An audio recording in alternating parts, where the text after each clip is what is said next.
بسم الله الرحمن الرحيم ألف لام را تلك آيات الكتاب الحكيم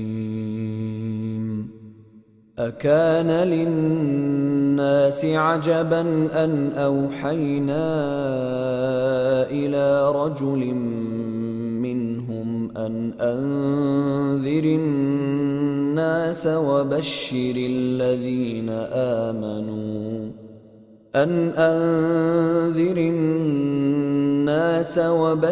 الذين آمنوا أن لهم قدم صدق عند ربهم قال الكافرون إن هذا لساحر مبين.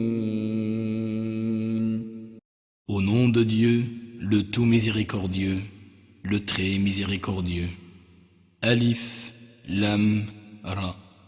Voici les versets du livre plein de sagesse. Est-il étonnant pour les gens que nous ayons révélé un homme choisi parmi eux? Avertis les gens et annonce la bonne nouvelle aux croyants qu'ils occupent auprès de leur Seigneur un noble rang. Mais les mécréants disent, de toute évidence, ce n'est qu'un magicien.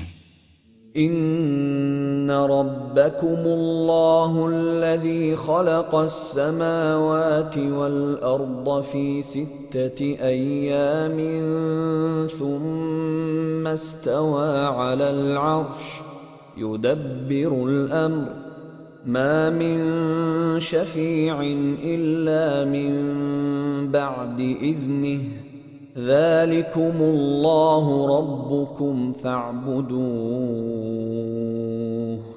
أفلا تذكرون إليه مرجعكم جميعا وعد الله حقا إنه يبدأ الخلق ثم يعيده ليجزي الذين آمنوا وعملوا الصالحات بالقسط والذين كفروا لهم شراب من حميم وعذاب أليم بما كانوا يكفرون. Certes, votre Seigneur est Dieu, qui a créé les cieux et la terre en 6 jours. Puis, il s'est installé sur le trône, administrant toutes choses. Aucun intercesseur sans sa permission, tel est Dieu votre Seigneur. Adorez-les donc, ne vous suivrez? C'est vers lui que vous retournerez tous. C'est là la promesse de Dieu, en toute vérité. Certes, c'est lui qui a tout créé à partir de rien et qui recréera de nouveau, afin de rétribuer en toute équité ceux qui croient et font de bonnes œuvres. Quant à ceux qui ne croient pas, ils auront pour breuvage une eau bouillante, et ils recevront un douloureux châtiment pour avoir refusé de croire. هو الذي جعل الشمس ضياء والقمر نورا وقدره منازل لتعلموا عدد السنين والحساب ما خلق الله ذلك إلا بالحق يفصل الآيات لقوم يعلمون إن في اختلاف الليل والنهار وما خلق الله في السماوات والأرض لآيات لقوم يتقون. C'est lui qui a fait du soleil un flamboiement et de la lune une lumière. Il en a déterminé les phases afin que vous sachiez le nombre des années et le calcul du temps. Dieu n'a créé tout cela qu'en toute vérité. Il expose en détail les signes pour les gens qui comprennent. Certes, dans l'alternance du jour et de la nuit, et dans tout ce que Dieu a créé dans les cieux et sur la terre, il y a des signes pour les gens qui craignent Dieu. إن الذين لا يرجون لقاءنا ورضوا بالحياة الدنيا واطمأنوا بها والذين هم عن آياتنا غافلون أولئك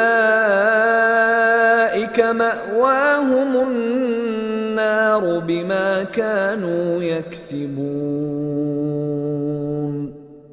Ceux qui n'espèrent pas notre rencontre, qui sont satisfaits de leur vie ici-bas et s'y sentent en sécurité, ainsi que ceux qui sont inattentifs à nos signes. Leur demeure sera le feu en rétribution des actions qu'ils commettaient. إن الذين آمنوا وعملوا الصالحات يهديهم ربهم بإيمانهم تجري من تحتهم الأنهار في جنات النعيم دعواهم فيها سبحانك اللهم وتحيتهم فيها سلام وآخر دعواهم أن الحمد لله رب العالمين. Certes, ceux qui croient et accomplissent de bonnes œuvres, leur Seigneur les guide à cause de leur foi. Au-dessous d'eux couleront des ruisseaux dans les jardins des délices. Là, leur invocation sera « Gloire à toi, ô Dieu ». Leur salutation sera « Salam, paix ». Leur prière se terminera par « Louange à Dieu, Seigneur des mondes ».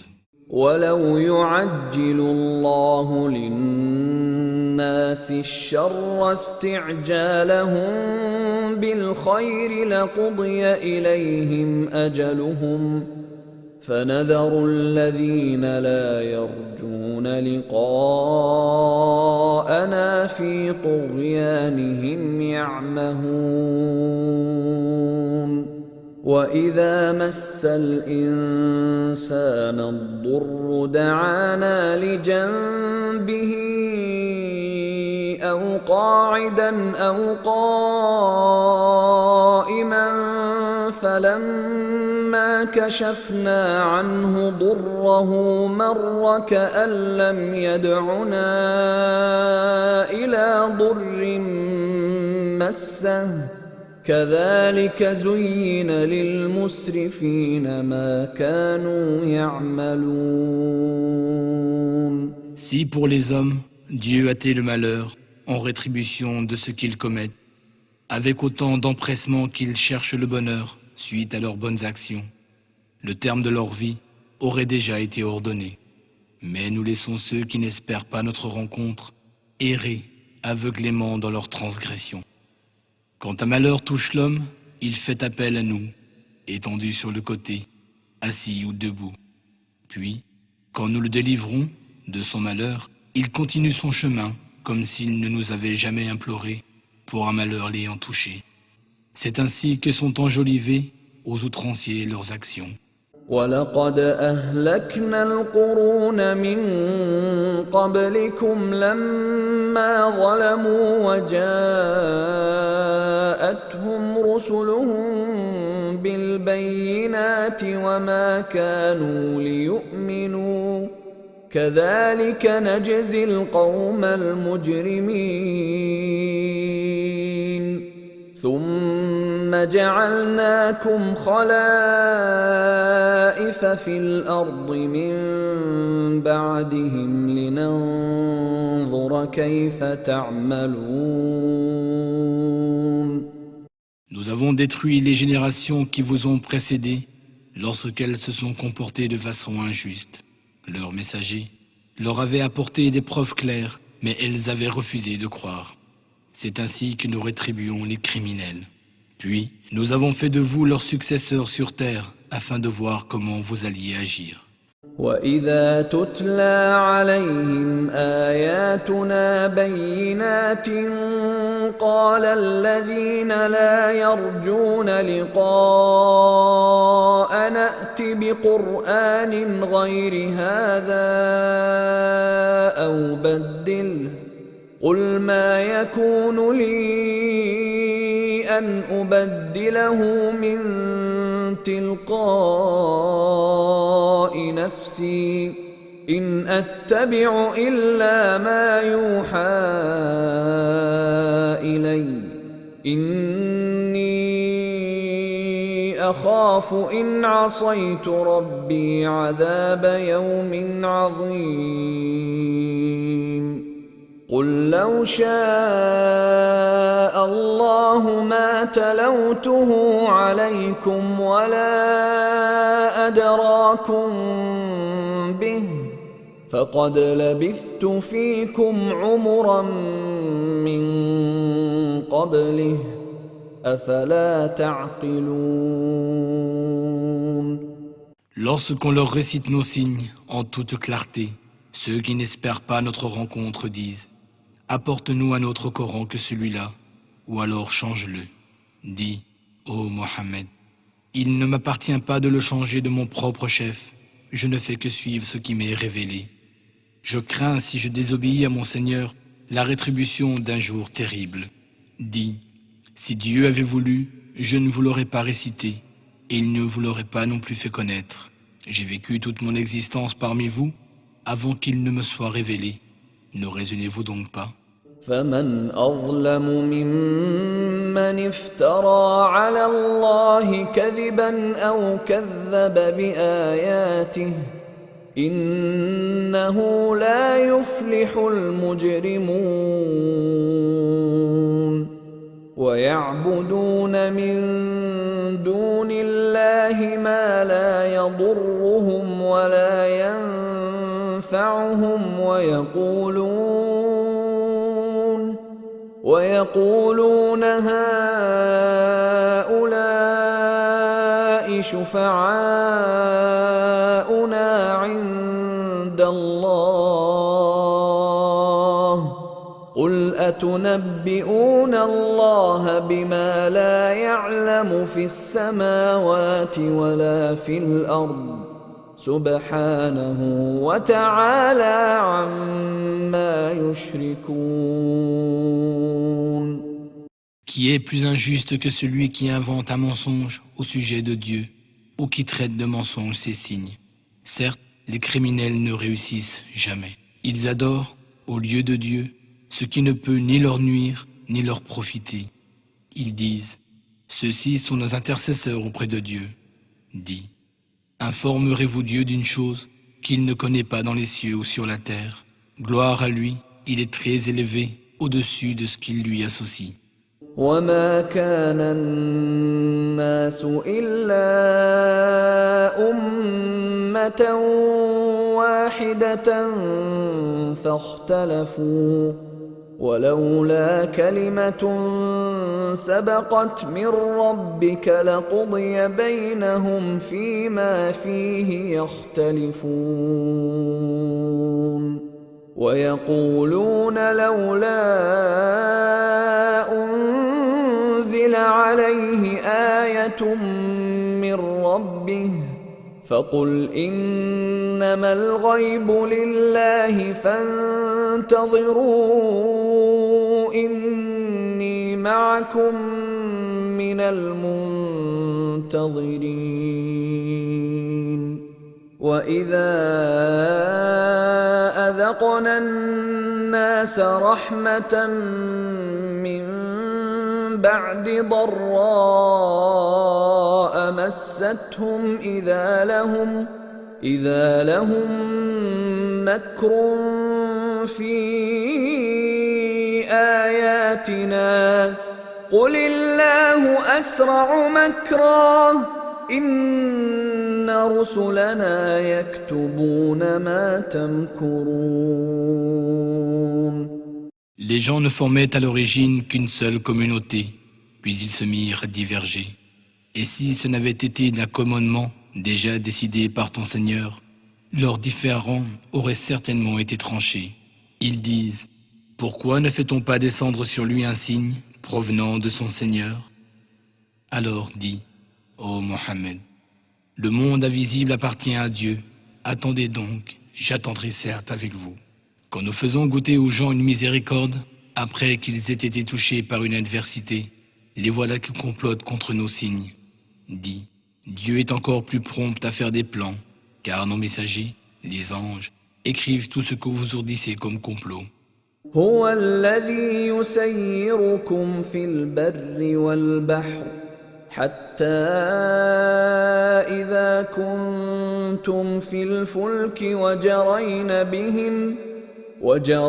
بهم بريح طيبة وفرحوا بها جاءتها ريح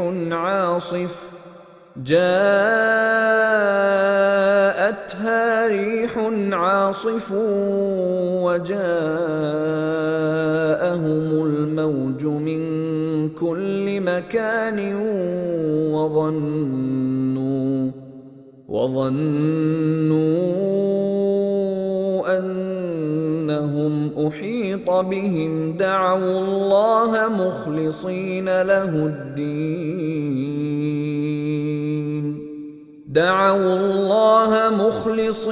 له الدين لئن أنجيتنا من هذه لنكونن من الشاكرين. C'est lui qui vous fait aller sur terre et sur mer, lorsque vous vous trouvez sur des bateaux qui vous emportent grâce à un bon vent. Vous vous en réjouissez jusqu'au moment où un vent violent s'abat sur vous. Alors, assaillis de tous côtés par les vagues et vous croyant submergés par elles, vous implorez Dieu, adressant sincèrement votre prière à lui seul, en disant « Si tu nous sauves de cette situation, nous serons certes parmi les reconnaissants. » فلما أنجاهم إذا هم يبغون في الأرض بغير الحق يا أيها الناس إنما بغيكم على أنفسكم متاع الحياة الدنيا ثم إلينا مرجعكم فننبئكم بما كنتم تعملون. Puis, une fois qu'il les a sauvés, voilà que sur terre ils se rebellent injustement. Ô gens, votre rébellion ne retombera que sur vous-même. Vous profitez temporairement de la vie d'ici-bas. Puis, c'est vers nous que vous serez ramenés et nous vous informerons alors de ce que vous faisiez. إنما مثل الحياة الدنيا كماء إن أنزلناه من السماء فاختلط به نبات الأرض مما يأكل الناس والأنعام حتى إذا أخذت الأرض زخرفها وزينت وظن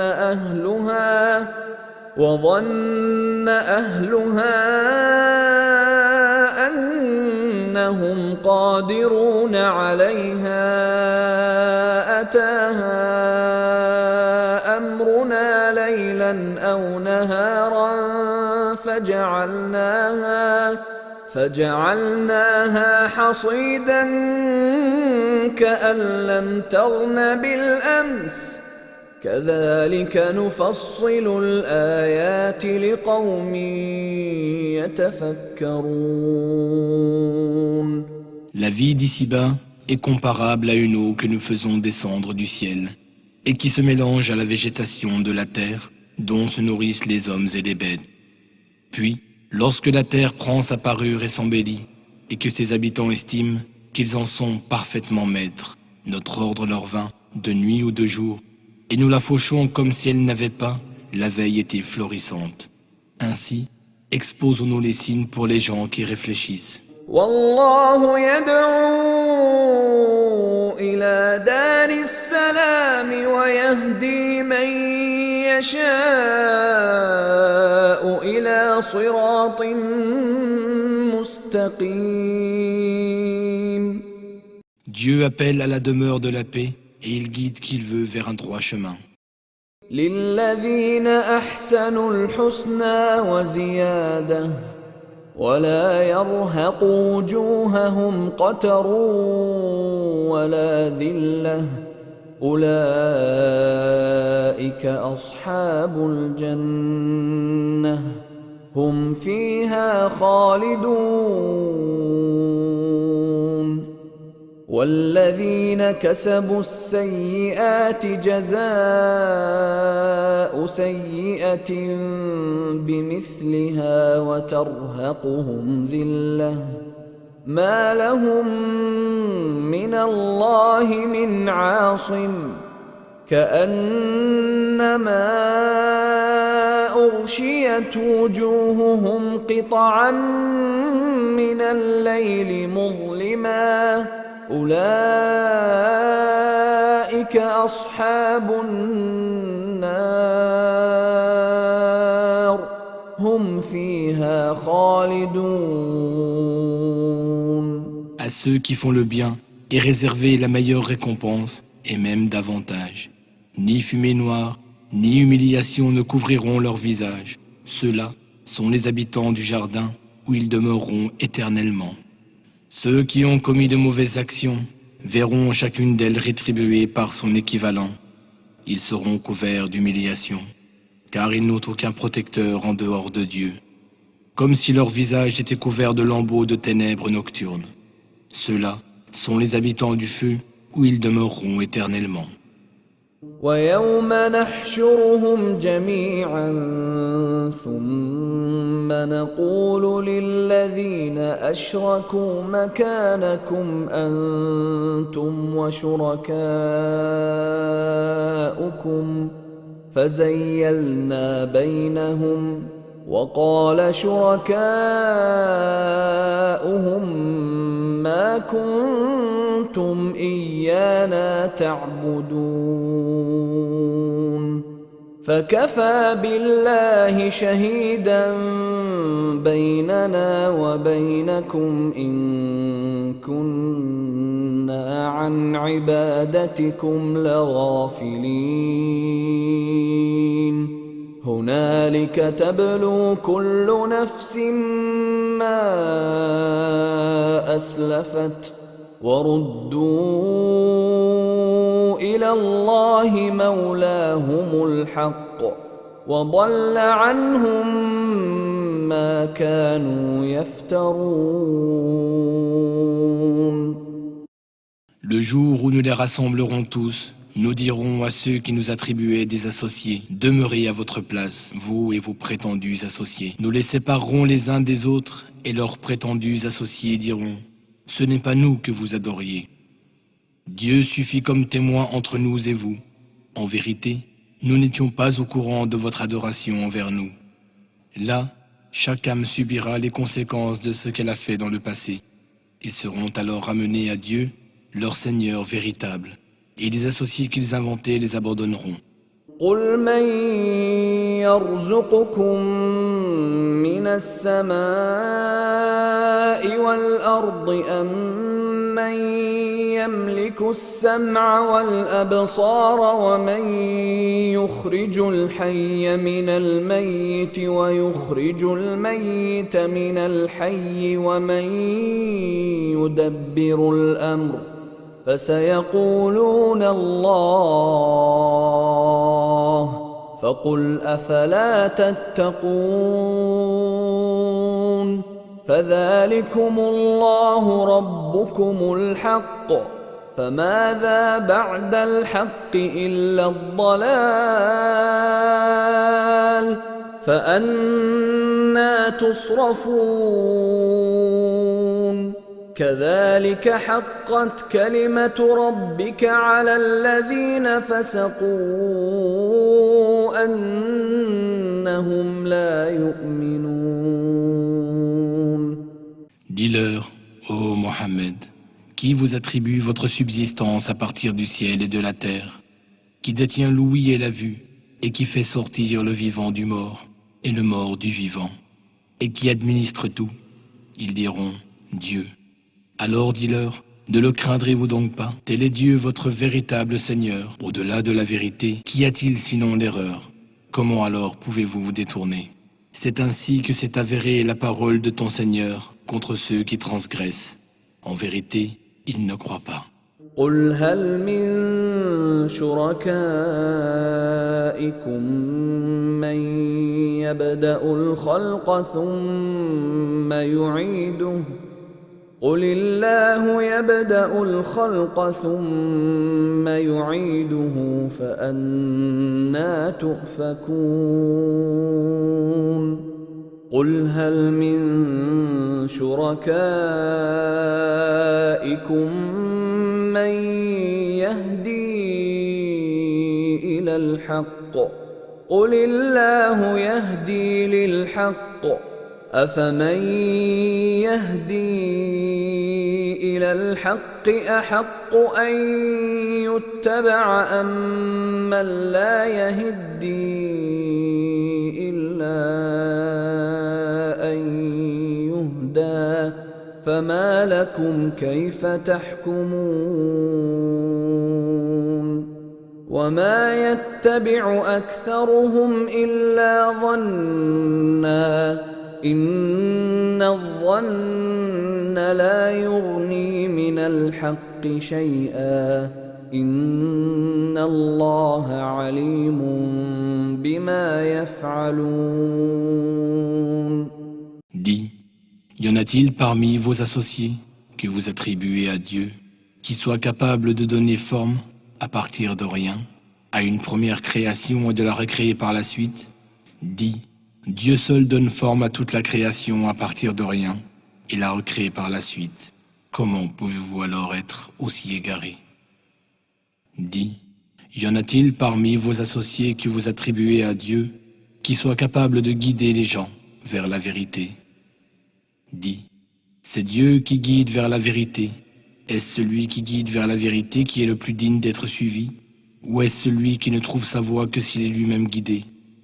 Qu'avez-vous donc? Comment jugez-vous? La plupart d'entre eux ne suivent que des conjectures, mais les conjectures ne servent à rien contre la vérité. Certes, Dieu sait parfaitement ce qu'ils font. وما كان هذا القرآن أن يفترى من دون الله ولكن تصديق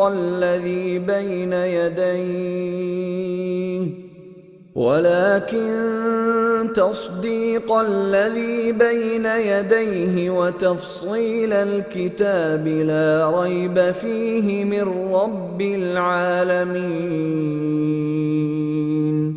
أم يقولون افتراه قل فأتوا بسورة مثله وادعوا من استطعتم من دون الله إن كنتم صادقين بل كذبوا بما لم يحيطوا بعلمه ولما يأتهم تأويله كذلك كذب الذين من قبلهم فانظر كيف كان عاقبة الظالمين.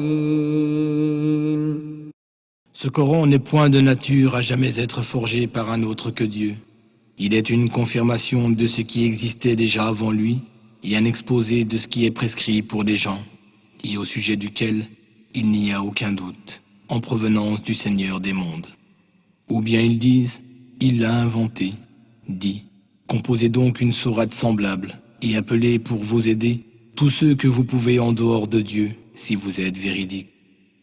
Mais bien au contraire, ils rejettent ce qu'ils ne peuvent embrasser de leur savoir et dont l'interprétation détaillée ne leur est pas encore parvenu. Ceux qui ont vécu avant eux ont de même rejeté la vérité.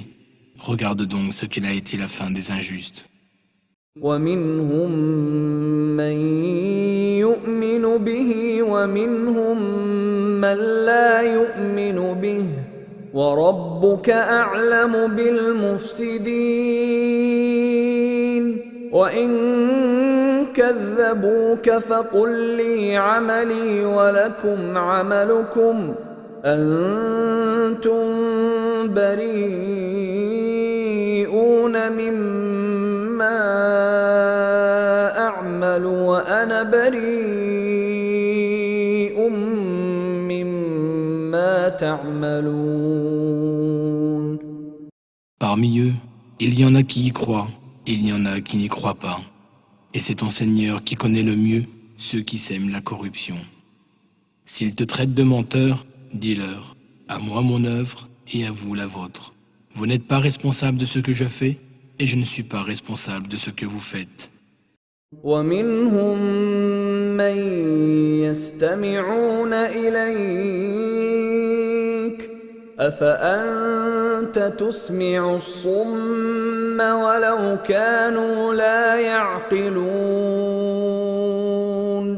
ومنهم من ينظر إليك أفأنت تهدي العمي ولو كانوا لا يبصرون إن الله لا يظلم الناس شيئا ولكن الناس أنفسهم يظلمون ويوم يحشرهم كأن لم يلبثوا إلا ساعة من النهار يتعارفون بينهم قد خسر الذين كذبوا بلقاء الله وما كانوا مهتدين. Il y en a parmi eux qui t'écoutent. Mais est-ce toi qui peux arriver à faire entendre les sourds, même s'ils sont incapables de comprendre? Il y en a parmi eux qui te regardent. Mais est-ce toi qui peux arriver à guider les aveugles, même s'ils sont incapables de voir? Certes, Dieu n'est point injuste envers les gens, ce sont plutôt les gens qui se font du tort à eux-mêmes. Le jour où il les rassemblera tous ensemble, et où il leur semblera n'être demeuré qu'une heure du jour, ils se reconnaîtront mutuellement. Seront perdus alors ceux qui auront nié la rencontre avec Dieu et n'auront pas suivi la bonne voie. وَإِمَّا نُرِيَنَّكَ بَعْضَ الَّذِي نَعِدُهُمْ أَوْ نَتَوَفَّيَنَّكَ فَإِلَيْنَا مَرْجِعُهُمْ ثُمَّ اللَّهُ شَهِيدٌ عَلَى مَا يَفْعَلُونَ وَلِكُلِّ أُمَّةٍ رَسُولٌ فَإِذَا جَاءَ رَسُولُهُمْ قُضِيَ بَيْنَهُم بِالْقِسْطِ وَهُمْ لَا يُظْلَمُونَ وَيَقُولُونَ مَتَى هَذَا الْوَعْدُ إِن كُنتُمْ صَادِقِينَ قُل لَّا أَمْلِكُ لِنَفْسِي ضَرًّا وَلَا نَفْعًا إِلَّا مَا شَاءَ اللَّهُ لِكُلِّ أُمَّةٍ أَجَلٌ إِذَا جَاءَ أَجَلُهُمْ فَلَا يَسْتَأْخِرُونَ سَاعَةً وَلَا يَسْتَقْدِمُونَ. Que nous te fassions voir, de ton vivant, ô Mohammed, une partie de ce dont nous les menaçons, ou que nous te fassions mourir avant, c'est tout de même vers nous qu'ils seront ramenés. De plus, Dieu est témoin de ce qu'ils font. Pour chaque communauté, il y a un messager, et lorsque leur messager vient, tout sera jugé en toute équité entre eux, et ils ne seront point lésés. Ils disent, Quand cette promesse se réalisera-t-elle si vous êtes véridique? Dis, je n'ai le pouvoir ni de me nuire, ni d'attirer vers moi un bienfait, sauf par la volonté de Dieu. Pour chaque communauté, il y a un terme fixé. Et quand vient leur terme, ils ne peuvent ni le retarder d'une heure, ni le hâter. قل أرأيتم إن أتاكم عذابه بياتا أو نهارا ماذا يستعجل منه المجرمون أثم إذا ما وقع آمنتم به الآن وقد كنتم به تستعجلون ثم قيل للذين ظلموا ذوقوا عذاب الخلد هل تجزون إلا بما كنتم تكسبون. Dis, voyez-vous si son châtiment vous arrive de nuit ou de jour, les criminels pourraient-ils en hâter quelque chose? Est-ce seulement au moment où le châtiment arrivera que vous croirez? Il vous sera dit, quoi? Maintenant vous croyez? Naguère vous souhaitiez pourtant le voir survenir promptement. Puis il sera dit aux injustes, goûtez au châtiment éternel. Êtes-vous rétribués pour quoi que ce soit d'autre que ce que vous avez acquis? ويستنبئونك أحق هو قل إي وربي إنه لحق وما أنتم بمعجزين ولو أن لكل نفس ظلمت ما في الأرض لافتدت به وأسروا الندامة لما رأوا العذاب وقضي بينهم بالقسط وهم لا يظلمون ألا إن لله ما في السماوات والأرض ألا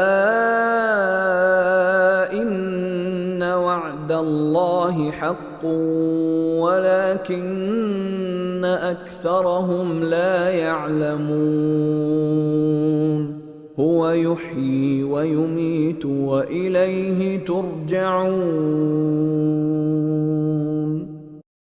Il s'informe auprès de toi. Est-ce vrai? Dis, oui par mon Seigneur, c'est bien vrai, et vous ne pourrez y échapper.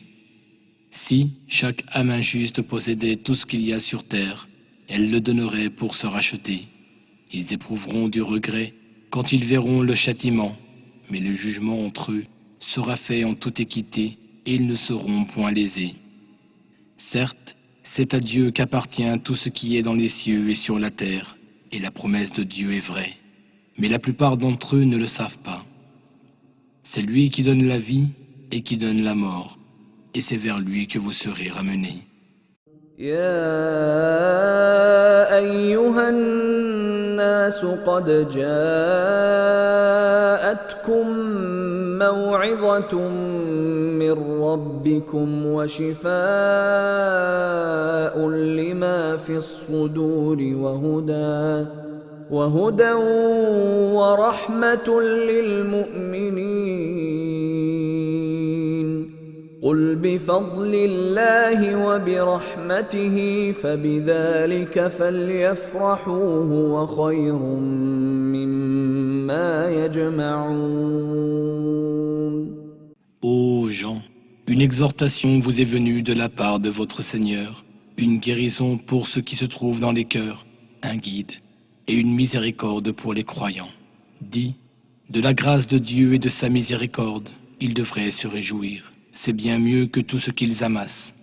قل أرأيتم ما أنزل الله لكم من رزق فجعلتم منه حراما وحلالا فجعلتم منه حراما وحلالا قل الله أذن لكم أم على الله تفترون وما ظن الذين يفترون على الله الكذب يوم القيامة إن الله لذو فضل على الناس ولكن أكثرهم لا يشكرون. Dis, avez-vous vu ce que Dieu vous a attribué comme subsistance, puis vous en avez décrété une partie licite et une autre illicite? Est-ce Dieu qui vous l'a permis ou inventez-vous un mensonge? Que penseront, au jour de la résurrection, ceux qui inventent un mensonge qu'ils attribuent à Dieu? Certes, Dieu répand sa grâce sur les gens, mais la plupart d'entre eux ne sont pas reconnaissants. وما تكون في شأن وما تتلو منه من قرآن ولا تعملون من عمل إلا كنا عليكم شهودا إذ تفيضون فيه وما يعزب عن ربك من مثقال ذرة في الأرض ولا في السماء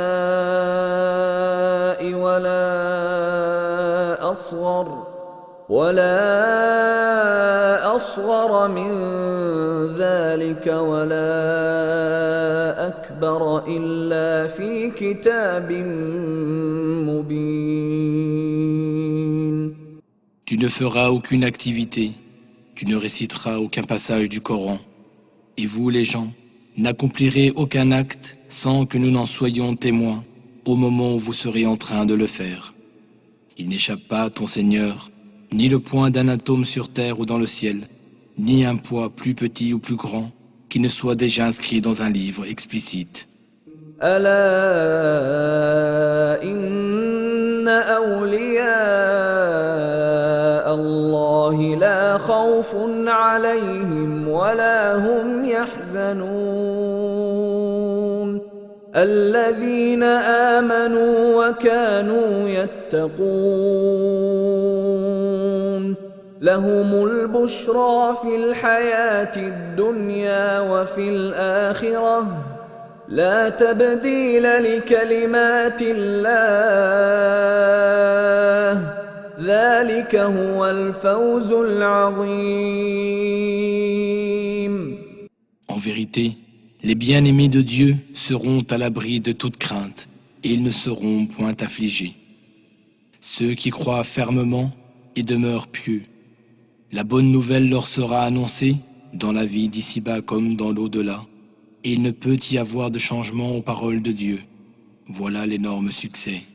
ولا يحزنك قولهم إن العزة لله جميعا هو السميع العليم ألا إن لله من في السماوات ومن في الأرض وما يتبع الذين يدعون من دون الله شركاء إن يتبعون إلا الظن وإن هم إلا يخرصون. Ne laisse pas leurs paroles t'affliger, ô Mohammed. Certes, la puissance tout entière appartient à Dieu. Il entend tout et il est omniscient. N'est-ce pas à Dieu qu'appartiennent ceux qui sont dans les cieux et sur la terre? Ceux qui invoquent d'autres divinités en dehors de Dieu, croient-ils s'adresser à ses associés? Ils ne se basent que sur des suppositions et ils ne font que forger des mensonges. هو الذي جعل لكم الليل لتسكنوا فيه والنهار مبصرا إن في ذلك لآيات لقوم يسمعون قالوا اتخذ الله ولدا سبحانه هو الغني له ما في السماوات وما في الأرض إن عندكم من سلطان بهذا أتقولون على الله ما لا تعلمون. C'est lui qui vous a désigné la nuit pour vous reposer et le jour pour vous permettre de voir. Ce sont là des signes pour les gens qui entendent. Ils disent, Dieu s'est donné un fils, gloire et pureté à lui. Il est par excellence celui qui se suffit à lui-même. Tout ce qui est dans les cieux et sur la terre lui appartient. De quelle autorité tenez-vous ce que vous avancez? Dites-vous au sujet de Dieu des choses que vous ignorez? قل إن الذين يفترون على الله الكذب لا يفلحون متاع في الدنيا ثم إلينا مرجعهم ثم نذيقهم العذاب الشديد بما كانوا يكفرون. Dis, en vérité, ceux qui inventent un mensonge au sujet de Dieu ne réussiront pas. Ils ne jouiront que de leur part d'ici-bas, puis ils seront ramenés vers nous, et nous leur ferons goûter un terrible châtiment pour avoir refusé de croire. واتل عليهم نبأ نوح إذ قال لقومه يا قوم إن كان كبر عليكم مقامي وتذكيري بآيات الله فعلى الله توكلت فأجمعوا أمركم وشركاءكم ثم لا يكن أمركم عليكم غمة ثم قضوا إلي ولا تنظرون فإن توليتم فما سألتكم من أجر إن أجري إلا على الله وأمرت أن أكون من المسلمين. Raconte-leur l'histoire de Noé, lorsqu'il dit à son peuple, « Ô mon peuple, si mon séjour parmi vous est le rappel que je vous fais par le biais des signes de Dieu vous pèse trop, alors c'est en Dieu que je place ma confiance. Décidez d'un plan d'action, vous et vos associés, et ne prenez pas la peine de cacher vos desseins. Puis, exécutez votre plan contre moi, et ne me laissez aucun répit. Mais, si vous vous détournez, sachez que je ne vous ai demandé aucun salaire. Mon salaire n'incombe qu'à Dieu, et il m'a été commandé d'être du nombre des musulmans soumis à Dieu. فكذبوه فنجيناه ومن معه في الفلك وجعلناهم خلائف وأغرقنا الذين كذبوا بآياتنا فانظر كيف كان عاقبة المنذرين ثم بعثنا من بعده رسلا إلى قومهم فجاءوهم بالبينات فما كانوا ليؤمنوا بما كذبوا به من قبل كذلك نطبع على قلوب المعتدين. Mais ils le rejetèrent. Alors nous les sauvâmes, lui et ceux qui étaient avec lui dans l'arche. Puis nous fîmes d'eux des successeurs sur la terre, tandis que nous noyâmes ceux qui avaient rejeté nos signes. Regarde, quelle fut la fin de ceux qui avaient été avertis. Puis après Noé, nous envoyâmes des messagers à leurs peuples respectifs, et ils leur apportèrent des preuves claires. Mais les gens n'étaient pas prêts à croire en ce qu'ils avaient déjà rejeté auparavant. Ainsi, scellons-nous le cœur des transgresseurs.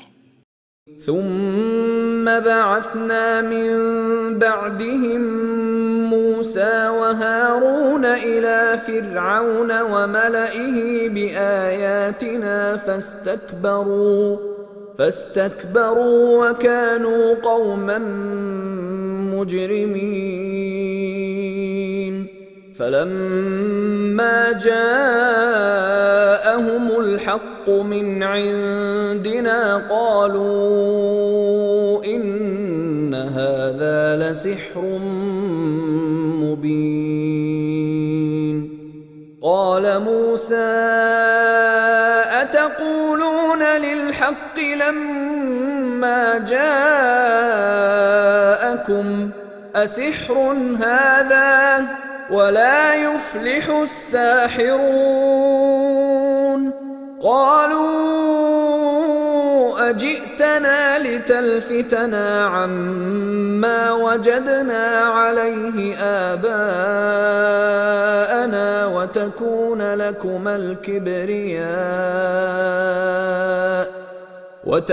لكما الكبرياء في الأرض وما نحن لكما بمؤمنين. Après eux, nous envoyâmes Moïse et Aaron, munis de nos signes, à Pharaon et ses notables. Mais ces derniers se montrèrent arrogants, car c'était un peuple coupable. Lorsque la vérité leur vint, de notre part ils dirent, voilà certes une magie évidente. Moïse leur dit, dites-vous au sujet de la vérité qui vous est venue, est-ce de la magie? Mais les magiciens ne réussissent pas. Ils dirent, est-ce pour nous détourner de la voie que suivaient nos ancêtres que tu es venu à nous, et pour que le pouvoir vous appartienne à tous deux sur terre? Nous ne croirons pas en vous. وقال فرعون ائتوني بكل ساحر عليم فلما جاء السحرة قال لهم موسى ألقوا ما أنتم ملقون فلما ألقوا قال موسى ما جئتم به السحر إن الله سيبطله إن الله لا يصلح عمل المفسدين ويحق الله الحق بكلماته ولو كره المجرمون. Pharaon dit, amenez-moi tout magicien averti. Lorsque vinrent les magiciens, Moïse leur dit, jetez ce que vous avez à jeter. Lorsqu'ils jetèrent ce qu'ils avaient à jeter, Moïse dit, vous n'avez produit que de la magie, et Dieu l'annulera, car Dieu ne fait jamais prospérer l'œuvre des fauteurs de désordre. Par ces paroles, Dieu fera triompher la vérité, peu importe à quel point s'y opposent les criminels. آمن لموسى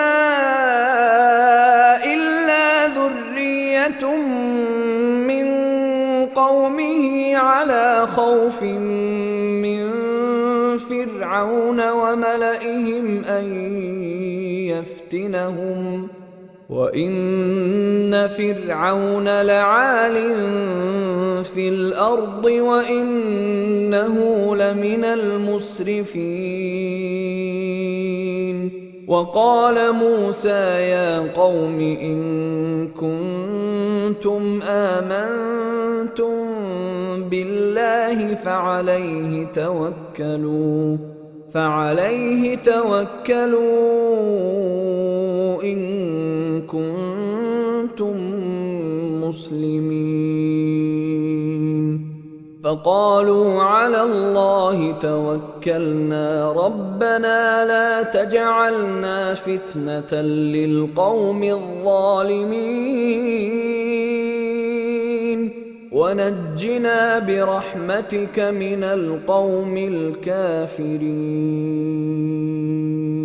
Mais personne ne crut Moïse, sauf quelques jeunes gens du peuple de Pharaon, par crainte d'être persécutés par Pharaon et ses notables.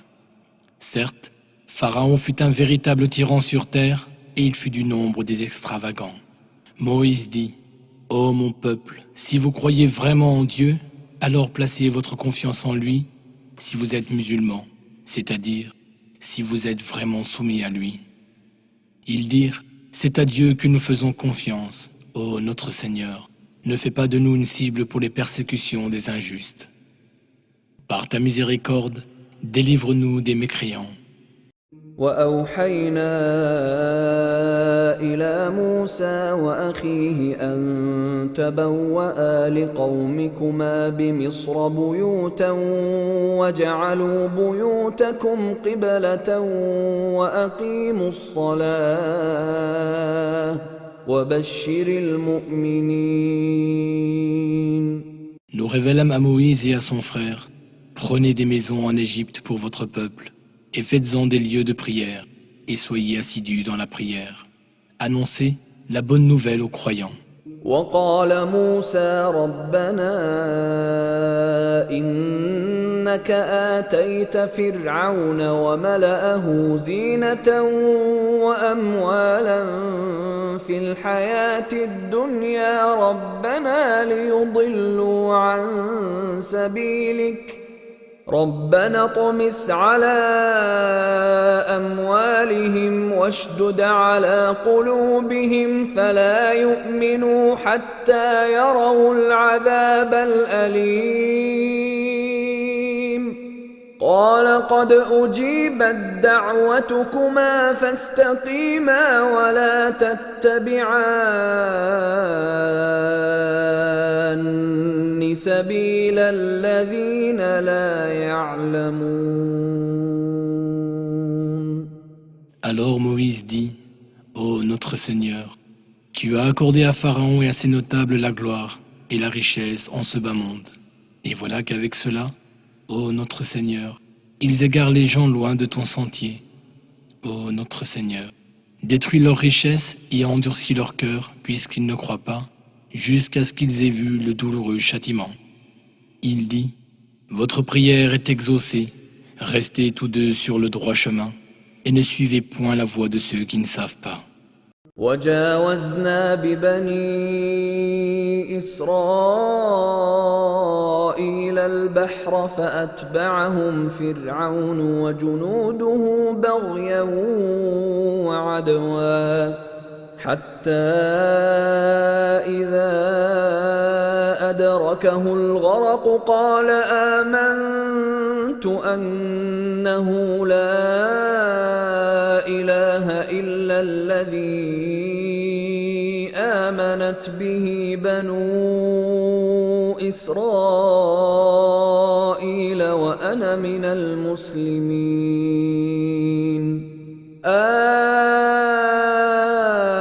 الآن وقد عصيت قبل وكنت من المفسدين فاليوم ننجيك ببدنك لتكون لمن خلفك آية وإن كثيرا من الناس عن آياتنا لغافلون. Nous fîmes traverser la mer aux enfants d'Israël. Pharaon et ses armées les poursuivirent avec acharnement et hargne, jusqu'à ce que, submergés par les flots, Pharaon s'exclame, « Je crois qu'il n'y a pas de Dieu, hormis celui en qui croient les enfants d'Israël, et je suis du nombre des musulmans. » Dieu dit, « Quoi? Maintenant, alors que jusqu'ici tu t'étais rebellé et faisais partie du nombre des corrupteurs. Nous allons aujourd'hui épargner ton corps, afin que tu sois un signe pour tes successeurs. Mais en vérité, beaucoup de gens ne prêtent aucune attention à nos signes. وَلَقَدْ بَوَّأْنَا بَنِي إِسْرَائِيلَ مُبَوَّأَ صِدْقٍ وَرَزَقْنَاهُم مِّنَ الطَّيِّبَاتِ فما اختلفوا حتى جاءهم العلم إن ربك يقضي بينهم يوم القيامة فيما كانوا فيه يختلفون فإن كنت في شك مما أنزلنا إليك فاسأل الذين يقرؤون الكتاب من قبلك لقد جاءك الحق من ربك فلا تكونن من الممترين ولا تكونن من الذين كذبوا بآيات الله فتكون من الخاسرين. Certes, nous avons établi les enfants d'Israël dans un endroit honorable et nous leur avons attribué de bonne nourriture. Par la suite, ce n'est qu'au moment où leur est parvenu le savoir qu'ils se sont mis à diverger. Certes, ton Seigneur jugera entre eux, au jour de la résurrection, sur ce qu'il les divisait. Si tu es dans le doute au sujet de ce que nous t'avons révélé, ô Mohammed, interroge alors ceux qui lisent le livre qui a été révélé avant toi. La vérité était certes venue de la part de ton Seigneur. Ne sois donc point de ceux qui doutent. Ne sois point de ceux qui rejettent les signes de Dieu, car tu serais alors du nombre des perdants. إن الذين حقت عليهم كلمة ربك لا يؤمنون ولو جاءتهم كل آية حتى يروا العذاب الأليم فلولا كانت قرية آمنت فنفعها إيمانها إلا قوم يونس لما آمنوا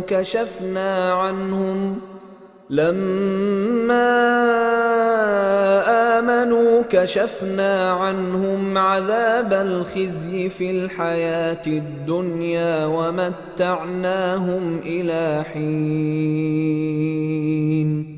Non, ceux contre qui s'avère la parole de ton Seigneur ne croiront pas. Même si tous les signes leur parviennent, après avoir vu le châtiment de douleur.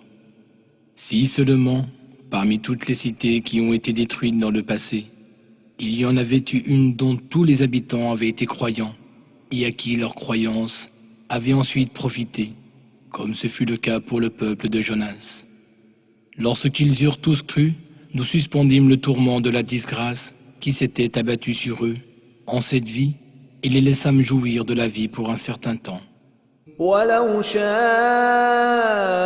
ربك لآمن من في الأرض كلهم جميعا أفأنت تكره الناس حتى يكونوا مؤمنين وما كان لنفس أن تؤمن إلا بإذن الله ويجعل الرجس على الذين لا يعقلون. Si ton Seigneur l'avait voulu, tous ceux qui sont sur la terre auraient cru. Contraindrais-tu les gens à devenir croyants, ô Mohammed? Il n'appartient à aucune âme de croire si ce n'est par la permission de Dieu. Il jette dans l'infamie ceux qui ne raisonnent pas. قل انظروا ماذا في السماوات والأرض وما تغني الآيات والنذر عن قوم لا يؤمنون فهل ينتظرون إلا مثل أيام الذين خلوا من قبلهم قل فانتظروا إني معكم من المنتظرين ثم ننجي رسلنا والذين آمنوا كذلك حقا علينا ننجي المؤمنين. Dis, regardez tout ce qui est dans les cieux et sur la terre, mais ni les signes, ni les avertisseurs ne profitent à des gens qui refusent de croire. S'attendent-ils à autre chose qu'à des châtiments, semblables à ceux que reçurent les peuples avant eux? Dis, attendez, moi aussi j'attends avec vous. Ensuite, nous délivrerons nos messagers et les croyants, comme par le passé, car il nous incombe en toute justice de délivrer les croyants. قل يا أيها الناس إن كنتم في شك من ديني فلا أعبد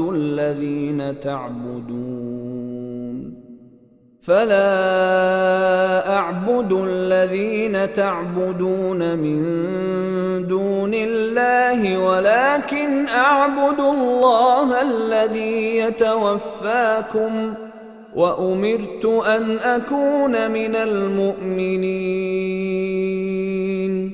وأن أقم وجهك للدين حنيفا ولا تكونن من المشركين ولا تدع من دون الله ما لا ينفعك ولا يضرك فإن فعلت فإنك إذا من الظالمين. Dis, ô gens, si vous êtes dans le doute au sujet de ma religion, alors sachez que je n'adore pas ceux que vous adorez en dehors de Dieu. Mais j'adore Dieu qui vous fera mourir, et il m'a été commandé d'être du nombre des croyants. Il m'a été dit, oriente-toi résolument vers la religion en pur monothéiste. Ne sois pas du nombre des associateurs. N'invoque pas, en dehors de Dieu, ce qui ne peut ni te profiter ni te nuire. Et si tu le faisais, tu serais alors du nombre des injustes. يمسسك الله بضر فلا كاشف له إلا هو وإن يردك بخير فلا راد لفضله يصيب به من يشاء من عباده وهو الغفور الرحيم. قل يا أيها الناس قد جاءكم الحق من ربكم فمن اهتدى فإنما يهتدي لنفسه ومن ضل فإنما يضل عليها وما أنا عليكم بوكيل واتبع ما يوحى إليك واصبر حتى يحكم الله وهو خير الحاكمين. Si Dieu fait qu'un mal t'afflige, nul ne peut l'écarter en dehors de lui. Et s'il veut qu'un bien te touche, nul ne peut repousser sa grâce. Il en gratifie qui il veut parmi ses serviteurs. C'est lui le pardonneur, le miséricordieux. Dis, ô gens, certes la vérité vous est venue de la part de votre Seigneur. Alors quiconque suit la bonne voie ne la suit que pour lui-même. Quiconque s'égare ne s'égare qu'à son propre détriment. Je ne suis pas votre gardien. Suis ce qui t'est révélé et sois constant jusqu'à ce que Dieu rende son jugement. Il est le meilleur des juges.